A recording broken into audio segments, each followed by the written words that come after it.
So for me, something I wish that I knew before jumping straight into brass and sass was knowing or like thinking about the long-term production effort that your comic might need.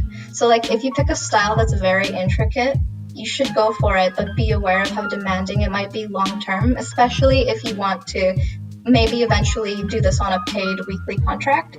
Story is much more important, and simpler doesn't necessarily mean worse. But with that said, like you can pick where you don't want to sacrifice detail by compensating with having other areas in your comic be simpler. So like know the pros and cons of the art style that you choose, and as I said before, look for ways to cut corners. Like if you want to put really detailed faces, maybe you're going to use 3D backgrounds that you don't have to touch or you don't have to construct, so that you're freeing up that time to dedicate to those detailed faces.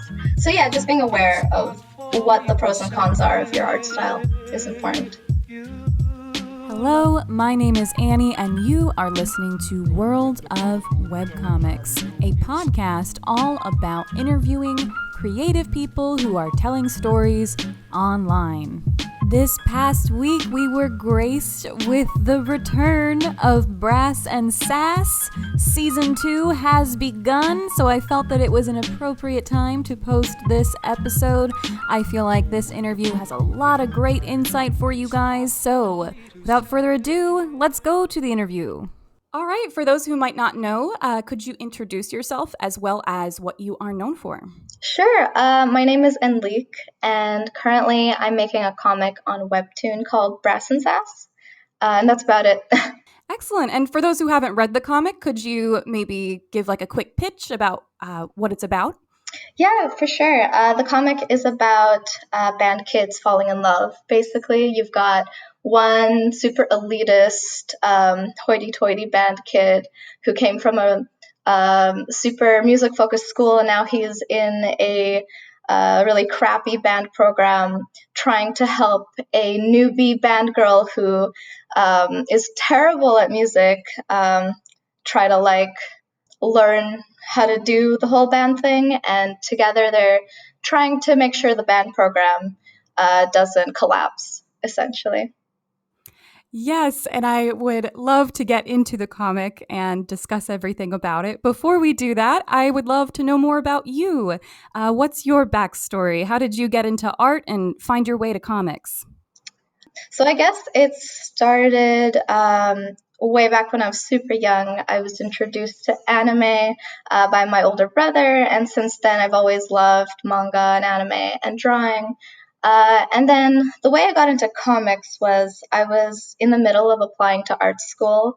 I was working on my portfolio while making this comic on the side. And then it unexpectedly got picked up. So I kind of changed focus from there. And here I am now. Yay, and we're glad that you are here.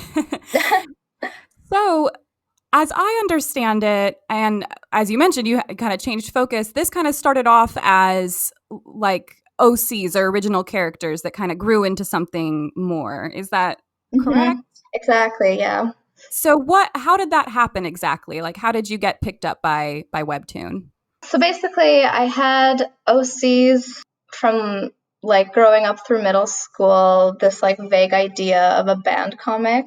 And I wanted to make it just so that I could keep my mind off of the stress of like applying to school, making my portfolio, doing all of that stuff. And so I wasn't expecting anything out of it truly. Like I wasn't even expecting anyone, like more than like 100 people to read it. But it did do better than I expected. And about like a month into putting the comic out there, this was sometime in like I started the comic in December of like 2018, and then by January 2019, I got an email from Webtoon from my first editor, and they offered to like apparently they had seen it and they were interested in moving it over to the originals, and so from there I had the decision of finishing applying to the art school or to just like drop it in order to pursue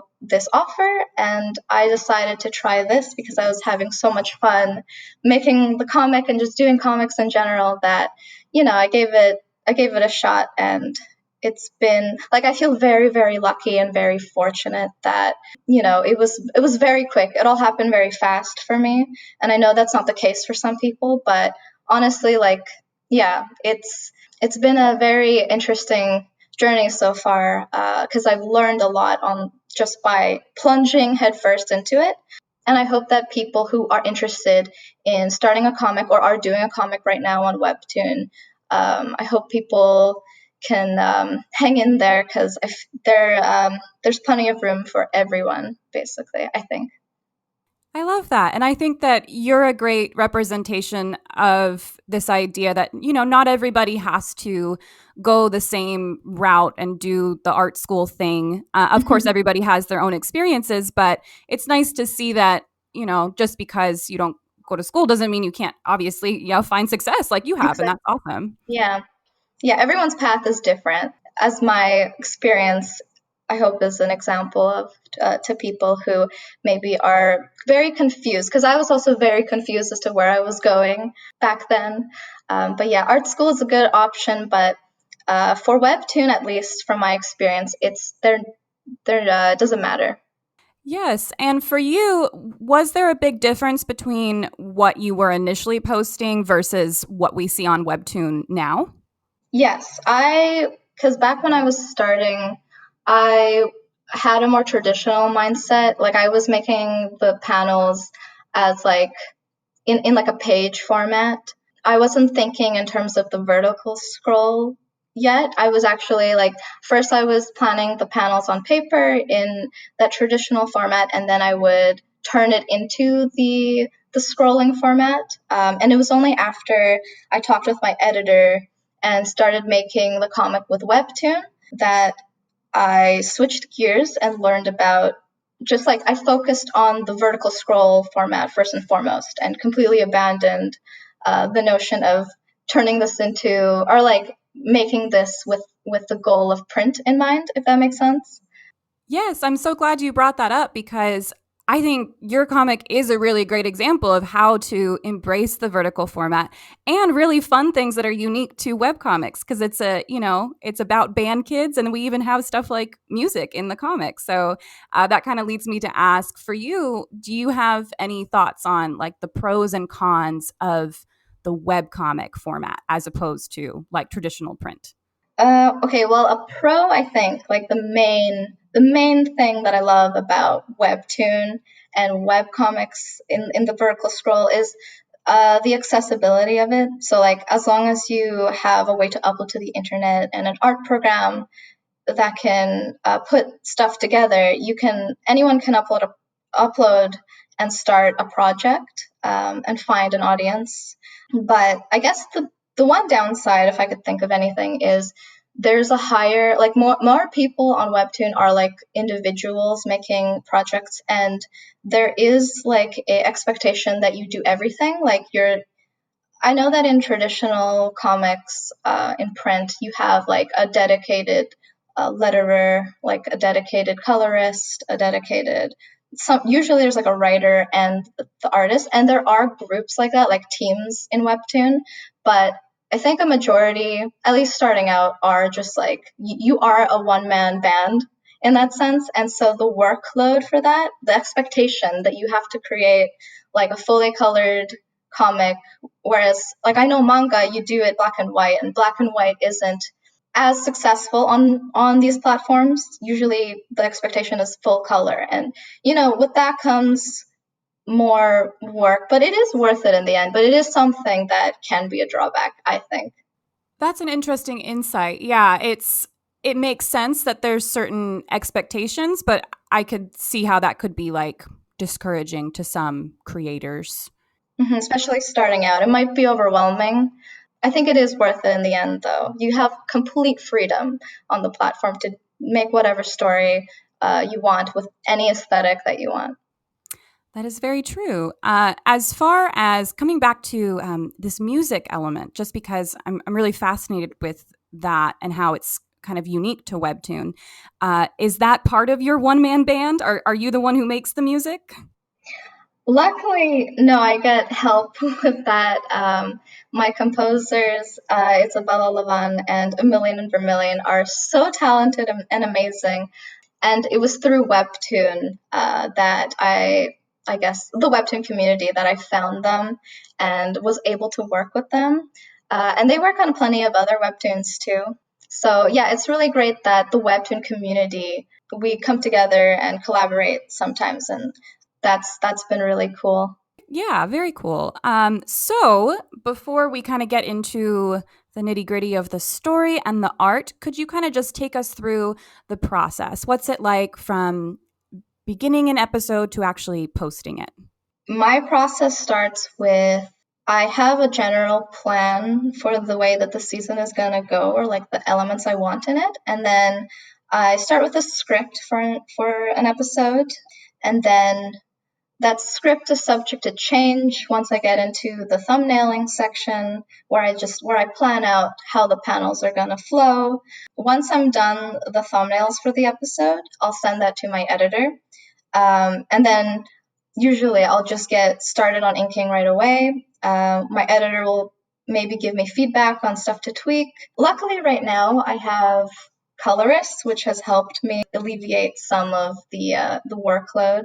After I ink, I will send a batch to my colorists over the week, and then within like 24 hours, they'll send back the flatted colors for me to add final touches. And then I send that back to my editor. And once she gives me feedback, that the episode is ready to upload. For you, do you have a favorite step in that process? I think my favorite step is probably adding the final touches, because I can sort of enjoy the fruits of the labor and see everything come together by that point and turn off my brain. Yes, that definitely makes sense. And another question on that. Do you have a favorite character to draw? Oh boy. I love drawing Rowan. Although drawing, I don't know, I think it is a little stressful to draw some of the characters, because you want them to be like handsome, and like there's something about drawing, I guess, attractiveness that is really stressful. I kind of enjoy just drawing Camilla because she's so expressive, and I don't have to worry about that kind of element to her. So yeah, I guess Camilla and Rowan. Yes. Oh man, you brought up so many good points with that, because I can't remember which artist it was, but he was talking about being a caricature artist at like a theme park. And he said that it would always kind of stress him out whenever like a beautiful woman would sit down, because he was like, if one stray line and I'm going to offend this girl, like you have That to is so be, true. it's kind of stressful to be like, I want this character to be emotive, but I also want them to be appealing. Yeah, I remember hearing like an interview from Milt Kahl, an animator from Disney, who said that him animating Prince Charming was one of the worst jobs he had to do, because Prince Charming has to be Prince Charming. There's no room for error. Very true. And we have a couple of Prince Charmings in Brass and Sass. Right. So let's get into it. I guess we'll start with where did these characters come from? Because if it started as initially about the characters, where were they born, and how did they become this story?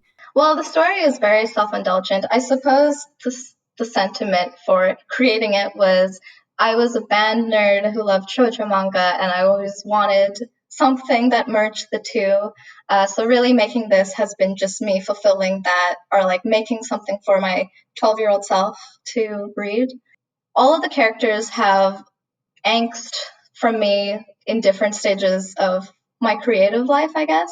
So like Victor is an embodiment of, I guess, like his struggle of finding, like being really burnt out from music, but still being a little like his whole identity is about music. So that's his whole thing, and trying to sort through that. And then Camilla's whole thing about commitment issues, and her story being that you don't have to be good at something to be valid in that in that field. And then Rowan was just an antithesis to Victor in the sense that instead of being overly obsessed with something, he's super apathetic because, as artists, sometimes that happens too, where we burn out and we can't find enjoyment from things that we used to.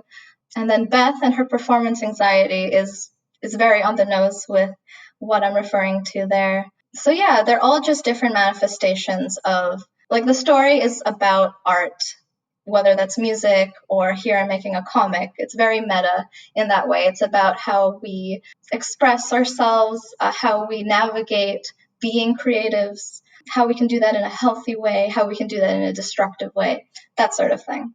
Oh, that just makes me want to nerd out about storytelling. That is so good, because I love this idea of having your main cast be representations of a central theme. Do you consciously kind of write with theme in mind, or have like a certain storytelling intention?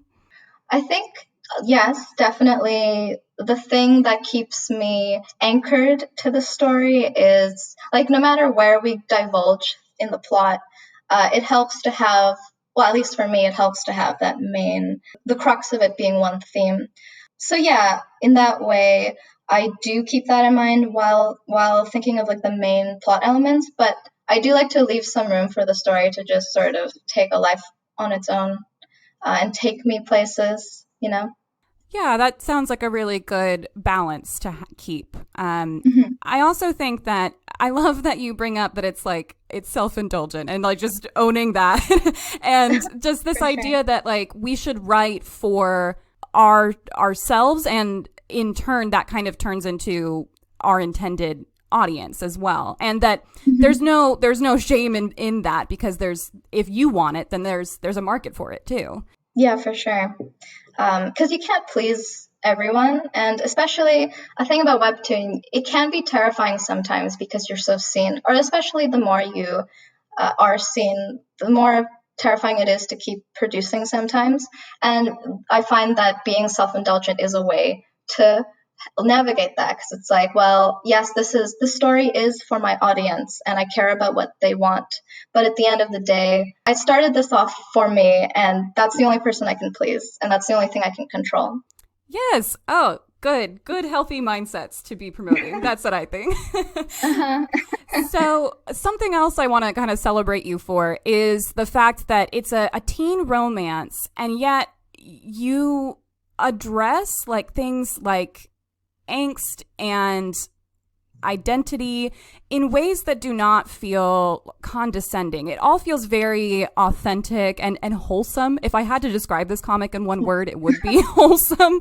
And so I was just curious on your thoughts on how, as creators, do we accurately represent like people who might be younger than us, and just in general, like create authentic characters? I think if it's an experience that you're not familiar with, then you have to do research. Like, for me, I started a comic, like my first comic, I wanted it to be close to home, so that I guess in a way I have an advantage of, these are just my experiences packaged in a different way, or like with storytelling elements that I like. So in that way, it's not hard to be authentic if you're drawing experiences from yourself. And I think that even if you're tackling something that is unfamiliar to you, you can still inject yourself into it in a way that aids in authenticity, But yeah, like even with this comic, I try to do some like band research because I don't remember everything. Don't be afraid to be self-indulgent, because that's sincere, and people can pick up on that. Yeah, I think that idea of writing what you know comes from that place of sincerity. That's a good point. Side note, what instruments do you play? So I used to play French horn in band, and I play piano. So those two are the two that I play mainly. Is it difficult to draw all those super detailed instruments consistently? Yeah, I started off doing that, and then I quickly realized that it was very taxing and time-consuming to do that every time, every episode. So somewhere around like episodes, probably like 15, 16 or something, I was like, okay, I need to find a way to cut corners and find a way to do it where I'm not sacrificing that. So I bought some 3D models that now I use because I think it's important to know when to take the L, so to speak, but do it in a way that you don't lose out on what you think is important to the story, which for my story is instruments. I'm really glad you brought that up. I discussed this in another interview as well, but I think there's this misconception that to use tools or reference is a bad thing. And I think some of the more experienced artists will tell you that no, like you should cut corners wherever you can. Yeah, you need to work smarter, not harder, especially if you want to do this consistently as a job, you know? Definitely. And kind of circling back to story and the idea that this is both about creative expression, but it's also a romance story, definitely. Like you mentioned, the shoujo manga kind of inspiration as well. And you have this element of a love triangle. So for you, how do you balance wanting to embrace tropes while also avoiding falling into cliche? I don't think cliche is a bad thing because everything's been done before and like the tropes are tropes because everyone loves these things and stories. So limiting yourself or like feeling bad for playing into a trope that you like, that you gravitate to in other stories, like I think having the mindset of, okay, this is a trope that I like, I'm going to own it, and I'm going to try to execute it my way. Like, how can I do this trope? And that's part of the fun, you know? It's like picking the things that you grew up with that have formed your own tastes, and then being like, okay, I want to now experiment with that myself because I'm an artist and I can do whatever I want. Yes, I love that. Yeah. In understanding both in that regard, but just in all aspects as well, what has been your response to the response? What's it like to have people kind of consuming your story and commenting on it? Honestly, super duper humbling. I think like my response is, I can't believe you're taking time to read this thing and that you genuinely find enjoyment from it. Like that, it makes me very, very happy to get messages of people being like, wow, like I love this story or these characters. I think that has been fuel for me to get through lulls when, you know, inevitably there are times where you doubt everything, you doubt your abilities, you doubt your story, you doubt like what the point is of all of this. But, you know, the positive feedback is cherished, and that's what I hold on to get through those lulls. Definitely having that external validation is important, even if, you know, it's also internal validation is important too. But having that encouragement is really valuable. And I think that's part of the fun of being a part of like the webcomic community. Exactly. Yeah. Yeah. Now, for the visual aspect, I am in love with your style. And I just wanted to ask, who are your major influences? How did you develop this unique look? I've had a lot of influence from anime growing up, as I mentioned before, mainly 90s anime and manga. And then there was a time when I was thinking of doing art as a career. I was interested in animation, so I figured that maybe I should try to emulate a cartoony style so that, you know, I can try to have a marketable art style in America, you know. But I guess it's hard to not have your taste come through no matter what. So the anime influence still trumped over. And now I think it's a mishmash. Because, like, in high school, I was really into cartoons like Steven Universe. So there is elements of, like, Rebecca Sugar's aesthetic there. But manga like Cardcaptor Sakura and Clamp, I think those artists I really look up to and I still find so much inspiration from. And also I find a lot of inspiration from my Webtoon peers and artists on social media. So yeah, it's an ongoing thing, developing this style. Definitely. And knowing that influence and seeing these really kind of like stylized moments, I almost want to call them like psychological panels. Like we have things like Victor Vision, like how he sees Camilla or something. Like, do you think that kind of stylization can also enhance the storytelling as well? Yeah, for sure. I like having, my style, I try to really push exaggeration, I suppose, so that moments like that I can play around with. And that kind of makes me want to circle back to this idea of the vertical format and how well your comic pulls that off. Is knowing how everything is going to like flow together sort of instinctual for you, or how do you kind of approach that idea of thinking how things are going to move? In the thumbnailing stage, that's where it's really fun to see how much you can stretch vertically, because what I love about vertical scroll comics is the spacing of the gutters, which is like the space between the panels, can really give you a sense of rhythm or a sense of time.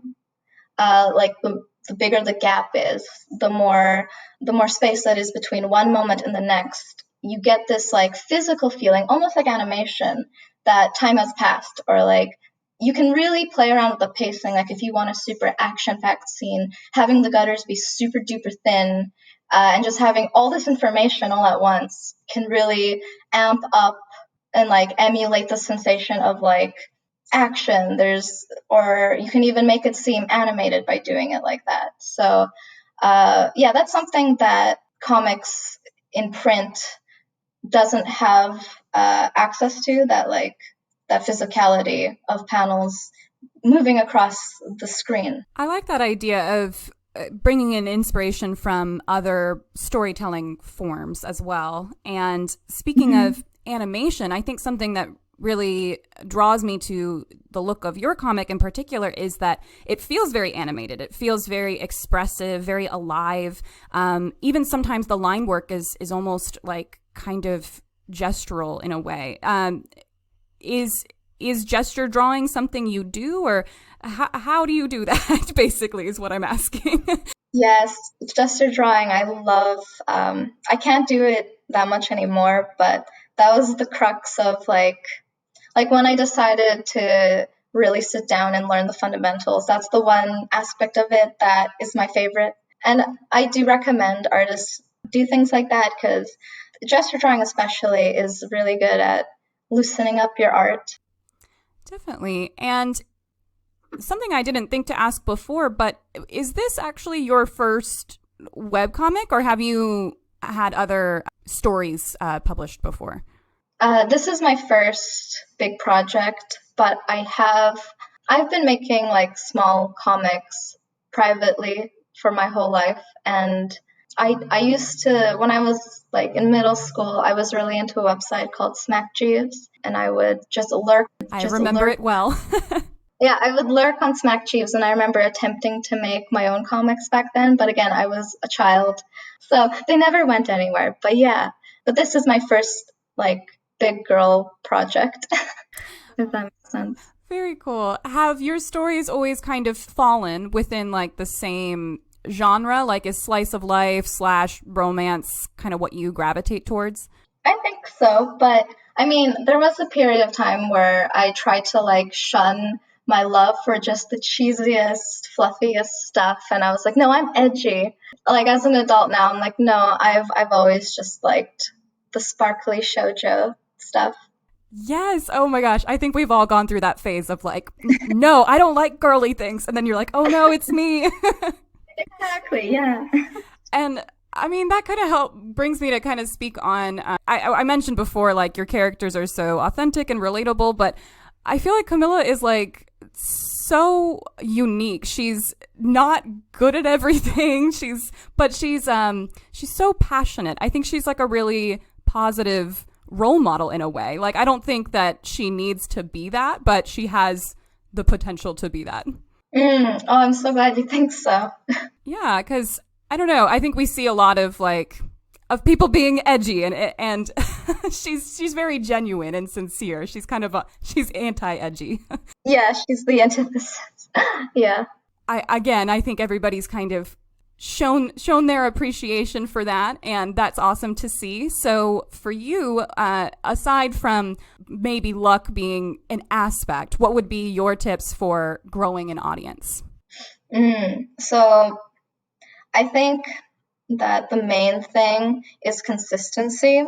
Although I will say it is kind of unfortunate that social media sort of puts this strain on artists, or this expectation that you're a machine that pumps out stuff every day. I think like knowing what schedule you can adhere to. So maybe if you can't do like a post every single day, which is unreasonable, doing a post maybe like at least twice a month or something that is attainable but is reliable enough that people can start expecting posts from you.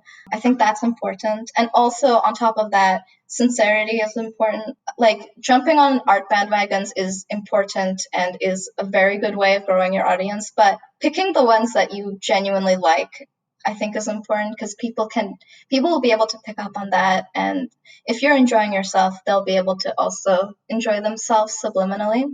And then I think over time, you'll eventually start finding that you have like a brand. Like for me right now, my brand is Sparkly Band Kids. And over time, like you grow and evolve with your brand, but knowing and being aware that that's a thing and then honing in on it, I think is a good way to market yourself, to draw an audience.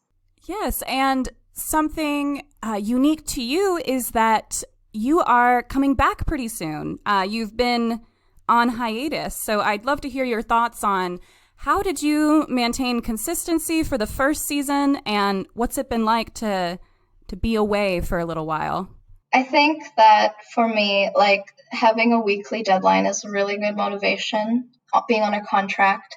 But I know I remember when I first got on board, I stated that like I can't do more than 40 panels a week. Now I can push more now that I've had a little bit more experience. But when I was first learning the ropes, like I'm glad I knew my limits and established them clearly to Webtoon, because 40 panels is already a lot. But like I know that a ton of comics can do like upwards of 70 panels a week, which is a lot. So just like setting reasonable expectations for how long things are gonna take to like give yourself the best fighting chance to meet them, I think was important for me. But yeah, being on hiatus has been really great to be able to, I guess, take a mental break from the weekly deadline. There still is like a weekly, like I'm still making a buffer and preparing for season 2, but it definitely isn't as stressful as being live. But I also miss being live because that's the most fun part of the comic making process, is getting feedback and interacting with everyone and having people see the work that I'm doing. So I'm excited to come back. Yes, I think something that struck me when I saw your announcement post was this idea that it's kind of convenient timing because Bandcamp is actually delayed for a lot of people to August, and I hadn't taken that into consideration at all. Right. Yeah, I totally planned that. Yeah. Yeah, that was intentional for sure. Yeah, for sure. Now, kind of moving into the topic of time management, you mentioned before that you have coloring assistants. Is that correct? Or Yeah, I do. I have 2 colorists right now. how did you find them? And for you, when it comes to collaboration, how do you balance like wanting to delegate, but also not wanting to kind of like release creative control? So I made a statement on social media that, I'm looking for help. And luckily, a lot of people were willing to do, or like attempt to help me. I did like a little coloring test to make sure it's like the people can copy my art style. Although it's not that flatting isn't that crazy. I know that some of my peers have people who can like ink and like replicate their inking style, which is pretty interesting. But I think like for me, having colorists isn't infringing too much on my creative control, because it's that part of the process is really minor, I think. Going into the future, I don't know how much I'd be willing to give up. Like I love doing the physical drawing, the faces and drawing the expressions, and just like the tactile sensation of drawing is something I don't think I'd want to give to someone else. But everyone's different, and it depends on what you prioritize. Like if you just, at the end of the day, you want to pump out the content. So whatever works for you in your workforce, I think is great. Yes. And so you kind of started coloring it on your own and then kind of had people sort of mimic your aesthetic in a way? Yeah, exactly. So yeah, I used to do everything by myself, and then when I got people on board, I trained them to have the same sentiments as me, I guess, as like these are the color palettes I gravitate to. And when they hand back in an episode, I will tweak accordingly if it's not how I want it. And it's a lot easier to just like tweak a color rather than setting it down and filling it the first time. So yeah. Yeah, it's interesting because just hearing all this and thinking about it, we discussed this idea that webcomics are kind of empowering the independent creator, and yet it's also kind of enabling collaboration. And I love how you mentioned things like establishing like expectations with Webtoon and what you knew you were capable of. Do you feel like, at least, or I should say, I feel like Webtoon kind of represents a good change, like something really pioneering within our world. Do you have any thoughts on that? I do think so. I think there's less of a feeling of gatekeeping, I think. So all of a sudden you see anyone's voice can be propped up on Webtoon. So that's been really exciting to be a part of. So yeah, I do think it's a very exciting new world of comics.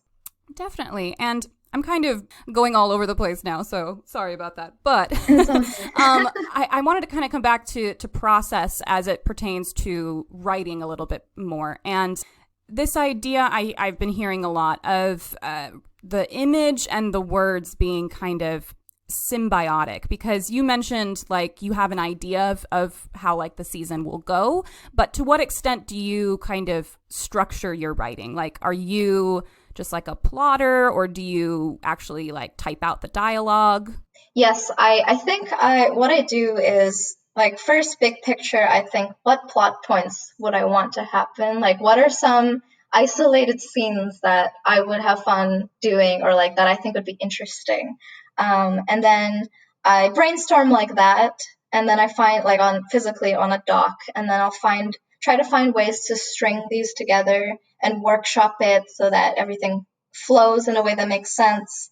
And then I'll talk with my editor about it, and we'll try to streamline things. And then so I'll have like the season planned out episode by episode, just like generally what's going to happen in each episode, but like rough in a way that when I get down to scripting the episode, and I script in like I just do the dialogue and like write out actions that might happen.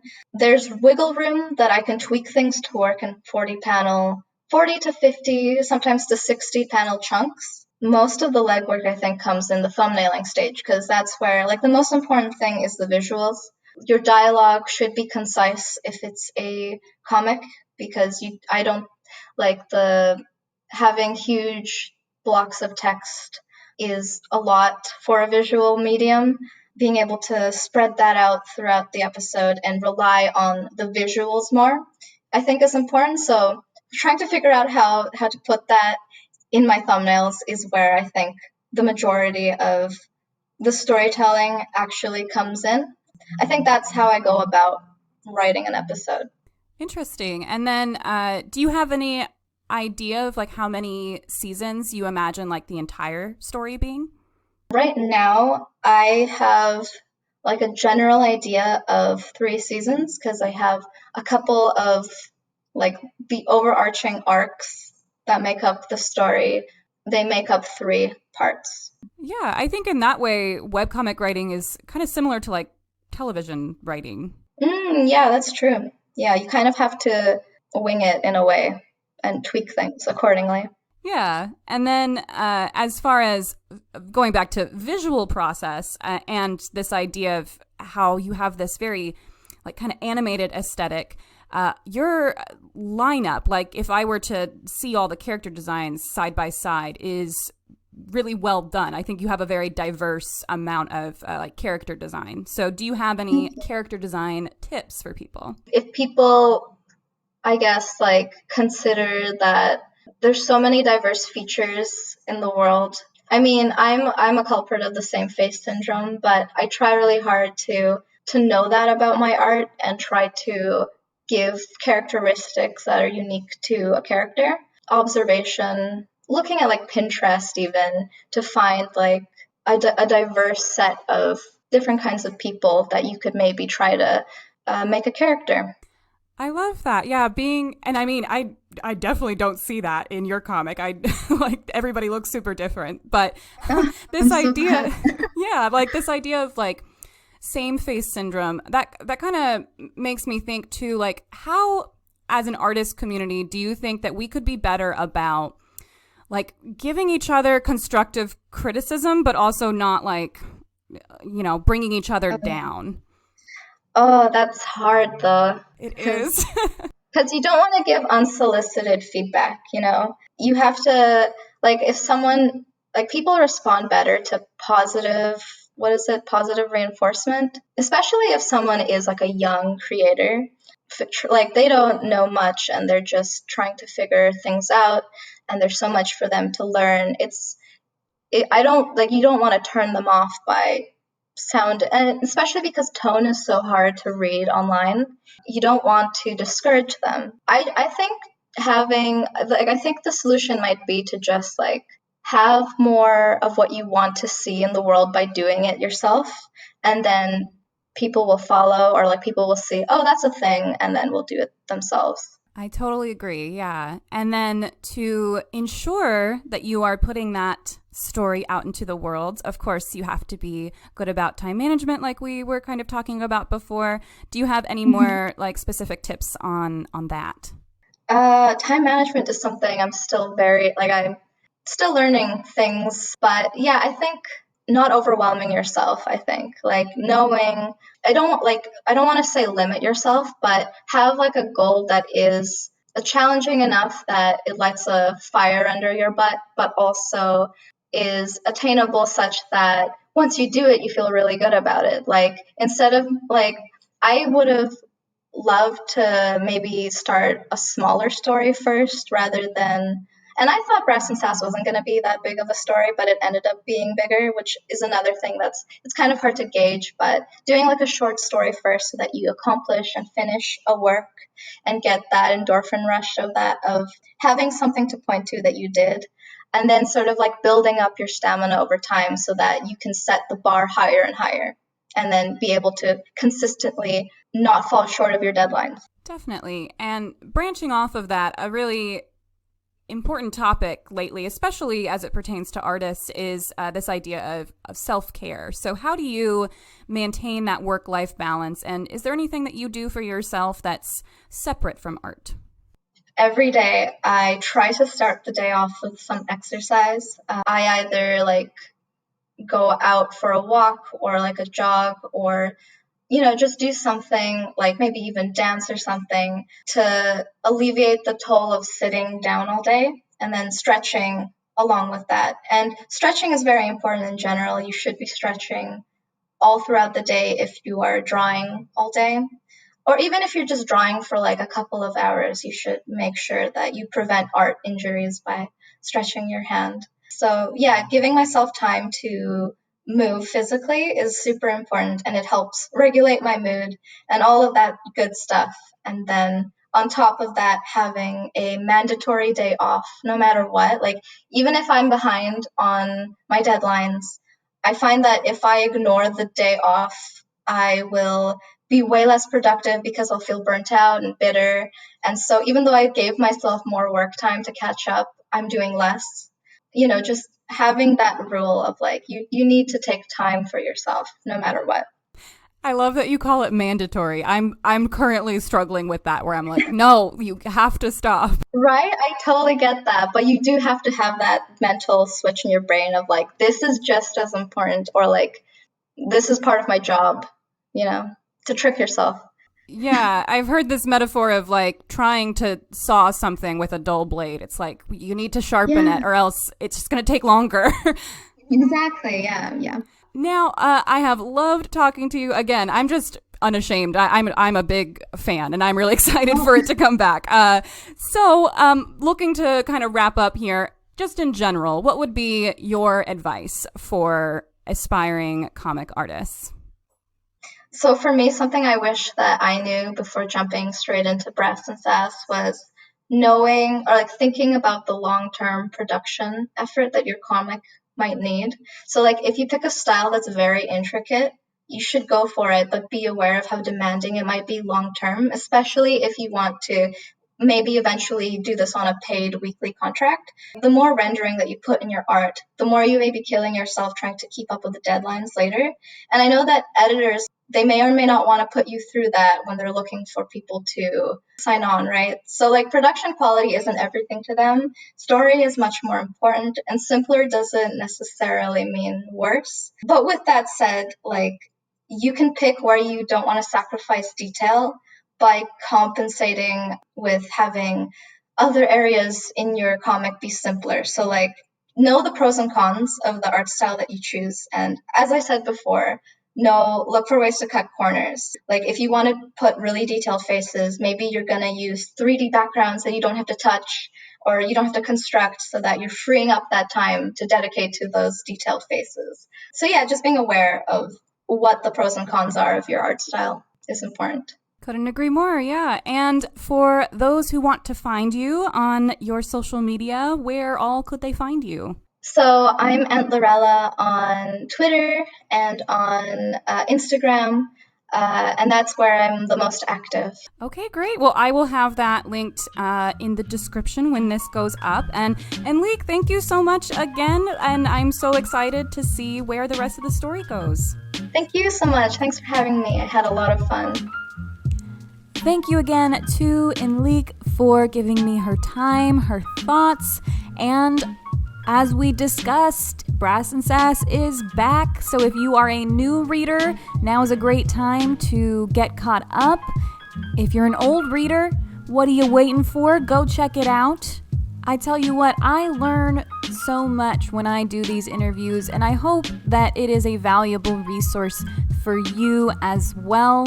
In fact, hearing Enlik talk about her coloring process made me actually hire a full-time colorist for my comic as well.